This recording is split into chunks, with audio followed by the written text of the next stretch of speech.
Anshani Surya Hariri. Halo, panggilannya apa nih? Aku akrab dipanggil Surya, Bu. Surya, Iya. oke. Surya angkatan 60. Berarti Betul. sekarang semester?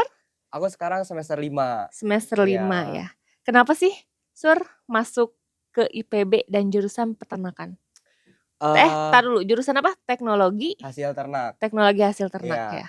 Oke, jadi awalnya tuh aku dulu waktu SMA tuh Mhm. aku masuk siswa eligible. Hmm. Jadi aku bisa masuk ke kuliah tuh pakai jalur rapot eligible tersebut. Terus aku Hmm. waktu itu konsul lah aku ke BK, Hmm. mana nih yang cocok buat di jurusan aku. Jadi waktu itu kata guru BK-nya, aku cocok lah di Fakultas Peternakan karena memang aku juga sukalah kalau ngelihat hewan-hewan ternak itu kayak ayam, sapi, kambing kayak gitu. Terus aku waktu itu awalnya tuh aku mau daftar ke Unpad, peternakan Unpad, tapi kata guru BK aku katanya jangan, lebih bagus Fapet IPB karena dia tuh nomor 1 se-ASEAN. Oke. Oke, terus di situ ya udah akhirnya aku pilihan pertamanya itu Fapet IPB, pilihan keduanya itu sama dari Fapet IPB juga. Karena kenapa? Top 10 kampus tuh gak mau diduain kalau di jalur yang rapot itu. Jadi makanya aku tuh pilihan keduanya tuh masih sama dari IPB. Nah, untuk yang pilihan kedua itu dari nutrisi pakan. Untuk pilihan pertamanya aku yang keterima di situ teknologi hasil ternak. Gitu sih. Oh, jadi memang suka ya? Iya, suka awalnya. Gitu. Oke. Dulu itu dulu SMA, SMK? Aku SMA. Di mana? Di sini dekat di SMA Negeri 7. Oh, Bogor. Iya, aku Orang SMA di Bogor. Bogor. Nah, terus gimana nih selama udah 5 semester ya? Itu apa Iya. aja sih yang dipelajari di teknologi Hasil hasil ternak. ternak? Oke, karena di IPB itu mulai masuk jurusan tuh di semester 3 ya, dan sekarang sampai semester 5. Yang udah aku pelajarin dari semester 3 tuh kita mempelajari tentang yang pertama itu prinsipnya ya, prinsip dari teknologi hasil ternak tersebut, terus juga kita belajar mikrobiologi dari si ternak tersebut, terus juga mikrobakteri dari ternak tersebut, terus juga kita mempelajari pengolahan hasil ternak tersebut, dan misalnya dari daging sapi kita olah jadi bakso, terus juga sosis, dan juga kayak lain-lainnya, dendeng sapi banyak juga. Terus kalau dari ayam tuh kita ubah bisa juga jadi sosis, nugget kayak gitu. Terus juga ada madu juga, kita ceklah karakteristiknya, kita uji fisik, uji kimia, kita cek pH, cek suhu, uji kekentalan, uji viskositas kayak Oh, gitu sih. banyak Banyak sih banget ya. sebenarnya. Iya. Jadi kamu itu di bagian yang akhir ya? Iya, Bagian akhir ya? bagian Misalnya pengolahan. pembuatan, pengolahan. Wah, enak nih. Kalau pengolahan itu apa aja yang udah kamu olah nih selama sampai semester 5 ini?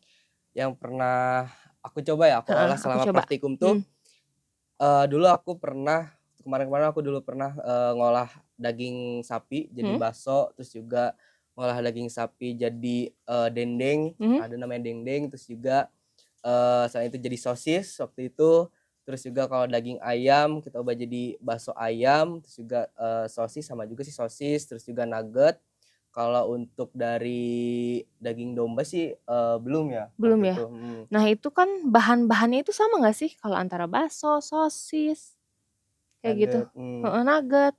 Oh, kalau untuk bahan-bahannya sendiri sih pastinya beda ya, karena harus ada tambahan kimianya gitu, bahan kimia. Nah, kalau untuk bahan kimia sih aku lupa ya apa ya, karena waktu itu udah dilakukan waktu semester 3 sih, kalau untuk praktikum itu. Tapi itu handmade kan kamu buat? Iya, aku handmade waktu itu sama teman-teman. Yang paling gampang nih buat kita para emak-emak gitu ya yang sibuk gitu. Oke. Apa sih yang paling gampang dibuat tapi sehat ya buat keluarga gitu? Oke, tentunya kalau misalnya buat teman-teman atau mungkin keluarga yang udah Atau mungkin berkeluarga, yang buat anak kos iya juga kan betul, bisa anak gitu kos ya? kalau misalnya pengen makan yang bergizi dan sehat, karena harusnya tentunya daging ya, dan juga protein yang tinggi, itu bisa teman-teman ya beli daging ayam, misalnya teman-teman beli daging ayam sekilo, terus juga bisa tuh dimarinasi dulu pakai bumbu racik instan. Di situ kan untuk bumbu racik ini udah carinya yang terverifikasi halal sama BPOM ya, biar kita aman konsumsinya. Terus kita marinasi, itu teman-teman bisa marinasi selama 3 sampai 4 jam, itu sebenarnya udah cukup untuk marinasi. Iya. Terus ya teman-teman kalau misalnya ada kulkas bisa simpan di kulkas. Jadi kalau misalnya teman-teman mau makan tuh bisa tinggal goreng aja. Jadi simpel gitu. Oke. Kayak Jadi gitu. ayam ungkep gitu ya, direbus dulu gitu ya? Enggak sih, enggak Enggak? direbus. Cuma ya udah Oh. dibersihin aja ayamnya tuh Oh, jadi sama tinggal air diungkep aja. mengalir. Jadi ayam mentah dimasukin, itu bakterinya aman, Kak? Aman, asal kita awalnya kan udah dibersihin dulu pakai air. Nah, gini, kalau nyimpen daging sama ayam itu yang bener tuh kayak gimana sih?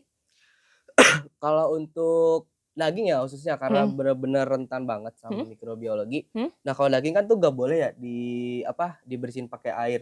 Mhm. Jadi dia tuh bener-bener nggak boleh dibersihin pakai air karena nanti tuh bakal kontaminasi silang. Kontaminasi, ya. Iya. Jadi nanti mikrobakteri dari air tuh bakal nempel di daging. Hmm. Berbeda dengan ayam. Kalau ayam itu masih bisa dibersihin pakai air. Jadi ketahanan dari si produk itu pun lebih tinggi gitu dibanding daging sapi kayak gitu. Jadi Mmm. kalau misalnya teman-teman pengen daging ayam atau daging sapinya awet itu bisa disimpan di freezer di suhu 1 sampai 2 derajat atau minus, itu lebih bagus kayak Kayak gitu. kalau yang beku itu tahannya berapa lama, Kak? Kalau untuk ketahanan produk tuh bisa 1 bulan sampai 2 bulan sih, Oh, gitu. iya iya iya. Nah, kalau untuk, daging sapi nih, tapi kalau untuk misalnya langsung dimasak, diolah itu nggak apa-apa kan dicuci? Dan cara Eee, mencucinya itu gimana sih cara mencuci yang benar? Sebenarnya cara mencuci yang bener tuh kalau misalnya mau dijadiin apa dulu nih? Misalnya mau diolah jadi semur, misalnya semur, rendang gitu. Nah, itu harus bener-bener direbus sama air bener panas banget. Jadi jangan pakai air yang air dingin gitu, air biasa Oh, itu nggak nggak boleh. boleh? Iya, harus pakai air bener-bener mendidih. Air mendidih, diangkat, baru buat Mhm, nyuci itu dagingnya? iya. Atau nanti mateng nggak? Kan biar itu juga Apa? dari si dagingnya itu biar agak lembek juga, biar nggak keras. Tapi kalau misalnya memang nanti nggak sih, nggak bakal bener-bener lembek banget karena harus Oke. ada kayak misalnya kita pakai nanas. Heeh. Nanas tuh bisa ngelembekin Ngelembekin, iya si iya iya iya. dagingnya kayak itu. Berarti boleh nih tips buat daging empuk. Iya, Daging daging empuk itu apa aja sih, Kak? oke, sebenarnya banyak sih tips, cara daging biar empuk tuh bisa pakai baking soda, terus juga Tapi bisa aman pakai pakai daun baking soda pepaya. itu aman nggak sih? Kan Aman, banyak tuh ya berseliweran ya pakai mhm, baking soda, pakai apa itu aman, Kak? aman, asal Heeh. dengan takaran yang pas. Karena kalau Mmm. semisal takaran nggak pas tuh pasti bakal merusak sel-sel dari si daging tersebut. Oke, misalnya 1 kilo daging, itu baking sodanya berapa? Waduh, kalau itu sih belum aku Nggak tahu ya? pelajarin ya, Oke. kalau untuk secara takaran Mhm pasnya, mhm ya, mhm. kayak gitu. Kak, kalau misalnya kita kan sekarang itu lagi zaman-zamannya kita memelihara ayam petelur, Oke, ya nggak? Tapi yang aku lihat nih, ayam petelur itu kan di kandangnya itu sempit banget ya, mmm, sempit banget gitu, jadi kayaknya gerak aja susah gitu. Tapi oke. aman nggak sih yang kayak gitu? Maksudnya memang apa ayamnya digituin juga memang seperti itu gitu hidupnya, atau kan ada ayam yang harus biar lebih bagus itu dia bebas gitu, Iya. apa gitu? Kalau dilihat dari tingkat stres dari si ayam tersebut, Mhm, sebenarnya itu, stres. Tapi stres kan? memang karena kebutuhan kita dia untuk memproduksi lebih cepat dan juga kita efisiensi pakan itu, yaitu dari hak si peternak tersebut kayak gitu untuk si ayam tersebut. Tapi kalau misalnya secara animal welfare itu, untuk si ayam itu bakal stres kayak gitu. Tapi itu ya Oh. demi apa yang kita tuju dulu sih, apa itu, gitu. Oh, jadi kalau misalnya peternak-peternak ayam petelur itu memang kayak begitu ya? Iya, beda Memang dengan cuman pas satu badan terus dia bertelur-bertelur gitu? iya, gitu. Oh, jadi kalau ayam itu nggak ada proses kawinnya ya kayak kucing itu, kayak binatang-binatang lainnya? Oke. Sebenarnya kalau misalnya mau ayamnya itu nanti si telur ayam tersebut nanti mau jadi ayam lagi tuh Mhm? harus ada proses kawin. Tapi kalau Mmm. misalnya buat telur yang biasa kita konsumsi itu dari si ayam petelur tersebut tuh nggak ada proses kawin. Jadi dia tuh siklusnya tuh kayak siklus menstruasi dari manusia, khususnya di wanita ya, kalau misalkan di pria tuh nggak ada. Mhm. Jadi dia tuh nanti setiap harinya tuh bakal mengeluarkan telur dari rentang 23 sampai 24 jam. Jadi nanti telurnya tuh bakal keluar sendiri dari si ayamnya, kayak gitu. Terus kalau untuk ukuran nih, bener nggak sih kalau katanya ya, telur-telur ayam itu yang ukurannya kecil-kecil itu lebih banyak nutrisinya daripada yang besar-besar? Nah, itu sih kayaknya mitos ya, Kak. Mitos ya? Iya betul mitos, Oh. karena itu tergantung dari, pakan yang kita kasih ke si ayam tersebut. Jadi kita tuh bisa, apa ya, merancang dari si pakan ini tuh nanti kita mau apa nih yang nutrisi yang bakal kita, unggulin. Misalnya Heeh. kita mau ngunggulin nutrisi dari omega, kita Mmm. bisa, dari si pakan tersebut tuh kita tinggiin nih kandungan omeganya, pakan apa yang tinggi omeganya. Jadi nanti Mmm. kita bakal dominannya dari si pakan tersebut tuh yang pakan yang tinggi omega tersebut. Jadi nanti hasil Mmm. dari telur ayam pun kandungan omeganya itu bakal tinggi, kayak Kalau gitu. masalah warna katanya kalau warna yang coklat itu lebih bagus daripada yang warnanya putih. Kalau Itu bedanya masalah apa sih? warna Heeh. Kalau yang aku pelajarin ya, Heeh. itu tuh enggak sih, enggak bergantung dari warna telur Oh enggak tersebut, ya? karena memang kompleks banget sih kita cara tahu gimana telur ini berkualitas atau enggak. Harus ada alat khususnya gitu, jadi kita nggak bisa dengan apa ya, dengan kasat mata gitu, harus pakai Mmm. alat untuk ngetes Nah telur ayam tersebut. nah Kakak di sini sebagai mahasiswa Peternakan. peternakan. Ada kesibukan lain nggak sih selain menjadi mahasiswa aktif di IPB? Kalau untuk saat ini aku sedang dipercayai dan menjabat selaku menteri dari Kementerian Pemuda dan Olahraga, BMKI IPB, Kabinet Indonesia Karya di 2025 ini. Wow, Nah gitu. menteri. Terus terus kerjanya apa tuh? Kalau untuk secara kerja sendiri dan tugasnya itu sebenarnya dari awal, saya sendiri udah merancang nih, Mhm. merancang program-program kerja apa aja yang bakal, saya jalani nanti Mhm. selama kepengurusan saya dan Mhm. juga nantinya saya ketika mempunyai staf-staf saya nanti, saya memvolunteering, orang-orang tersebut untuk bisa menjalankan program-program kerja yang saya udah rancang, kayak gitu. Terus apa aja tuh program-programnya? Kalau dari Kementerian Pemuda dan Olahraga sendiri tuh sebenarnya ada banyak program kerjanya ya. Heeh. Terus kalau untuk mega prokernya Mhm. dari Kemenpora ini tuh ada IPB Cup dan juga Mhm. OMI. Tapi OMI ini belum bisa dilaksanain di tahun ini karena itu buntut kejadian di tahun kemarin, karena ada kejadian hal tidak mengenakan lah waktu itu. Oke, jadi Jadi di tahun ini tidak bisa dilaksanakan, kayak gitu. Kak, aku kan pernah coba nih ya buat Ya. sosis, buat sosis di rumah handmade ceritanya, kan pengen sehat lah gitu. Tapi dia itu nggak kenyal dan ya biasalah ya ibu-ibu mah lihat di YouTube gitu. Ya. Itu tuh sebenarnya kalau untuk bikin sosis itu bahan-bahannya apa aja sih? Yang aman ya buat dikonsumsi? Nah, tadi kan permasalahannya tuh dari kenyal atau enggak kenyalnya Iya dari si iya sosis tersebut. iya. Jadi ada bahan kimia yang khusus buat jadi bahan si pengenyal dari si sosis tersebut. Aku lupa ya Oh, namanya apa, heeh maaf heeh heeh heeh. teman-teman. Kalau Iya nggak iya. salah NaSO4 atau apa gitu, aku lupa ya. Oh jadi ada bahan Iya, kimianya. harus ada bahan Oh jadi kimianya. memang nggak akan kenyal juga ya kalau nggak ada si itu Iya, ya gitu? jadi ada khusus gitu, bahan khusus gitu untuk si bikin Oh. kenyal si sosis tersebut, Oke kayak oke gitu. oke oke.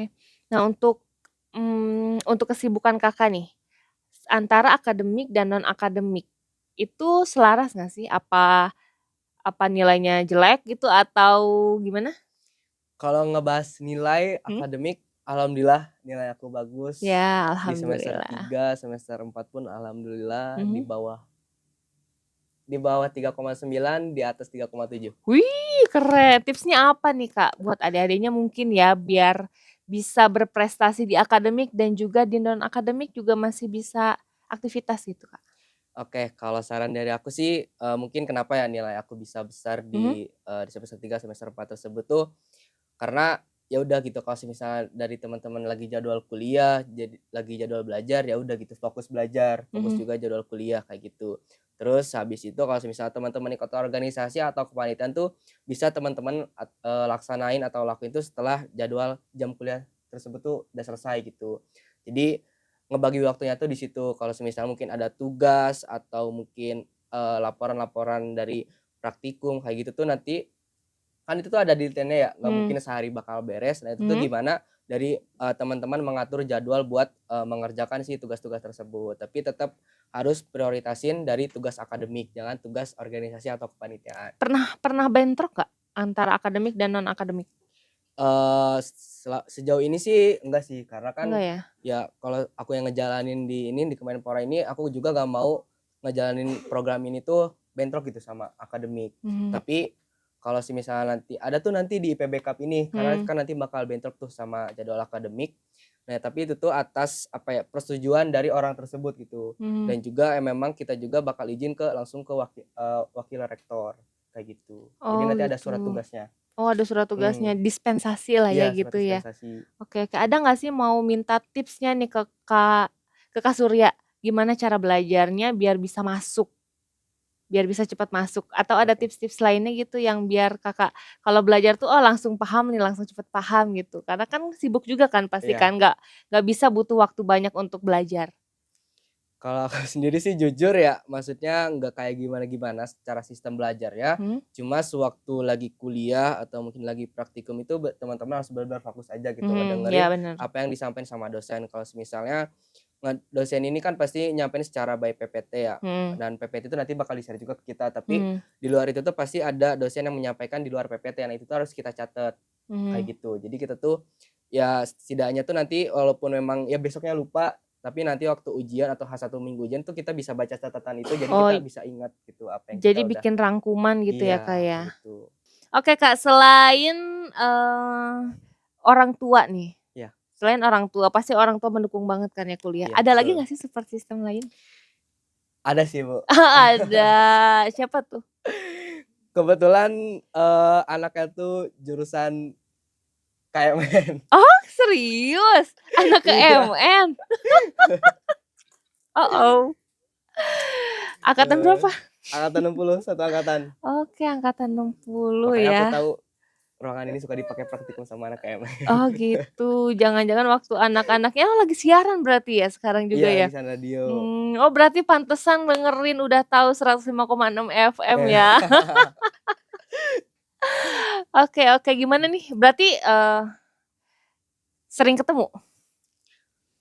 kalau untuk minggu ini sih belum ketemu ya, tapi kalau untuk minggu-minggu kemarin sih masih sering ketemu. Oh gitu. Oh jadi sama anak komunikasi, udah berapa Iya. lama? Kalau misal dari umur pacarannya sih baru jalan 2 bulan lebih, mau jalan 3 Oh bulan. baru dong, ketemu di Baru. mana itu? Kok bisa? Kebetulan satu organisasi, satu OMDA Oh, juga.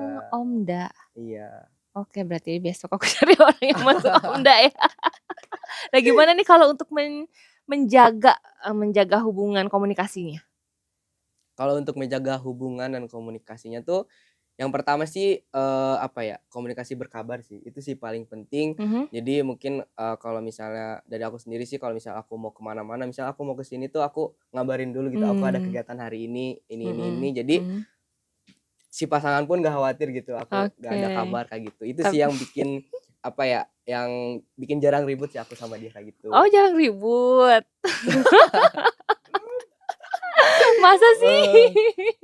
Heeh, Oh gitu, oke. iya. Jadi kalau untuk komunikasi tiap hari tuh? Tiap hari tuh Komunikasi pasti? iya, alhamdulillah tiap hari. Kalau ketemu mah enggak ya? Kalau ketemu enggak, kita punya Enggak. kesibukannya masing-masing. Anak-anak Bogor juga? Bandung. Oh Bandung, Iya. oke. Jadi udah mengerucut nih, nanti kita cari tuh anak komunikasi anak Bandung gitu. Komunikasi anak Bandung siapa nih? Misalkan gitu, apa sini gitu kan. Tuh, nah, kamu cari lagi yang pacaran sudah yang mana? Oke Kak, ada nggak sih pesan-pesan buat adik-adiknya nih atau siapa yang mau masuk peternakan juga gitu kan, atau yang ada passion-nya sama kayak Kakak nih, suka sama memelihara gitu, beternak kayak gitu? Oke, teman-teman, kalau semisal nanti teman-teman usia mungkin yang masih anak teman-teman Mhm dari SMA ya, kalau mhm semisal teman-teman memang minat dari awalnya di khususnya di peternakan. Nah, untuk di Fapet IPB ini khususnya tuh ada 3 cabang teman-teman. Yang pertama itu ada produksi, yang di mana itu fokus di bagian produksi, terus juga, yang kedua itu ada di pakan, itu bakal mengulik lah nutrisi dari pakan yang nanti yang bakal dikasih ke hewan tersebut, terus juga yang bagian ketiga itu ada di kepalanya itu ya teknologi hasil ternak.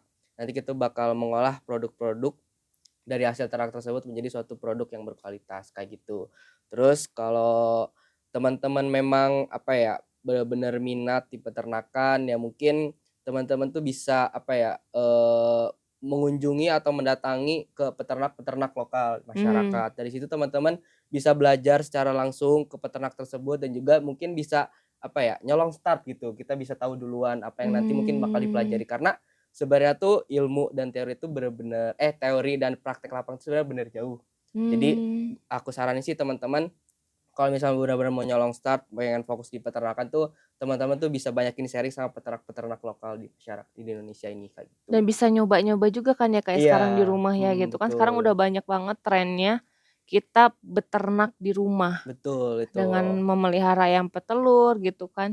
Oke, terima kasih Kak Surya udah mau cerita nih di Iya, podcast-nya Cerita Maya.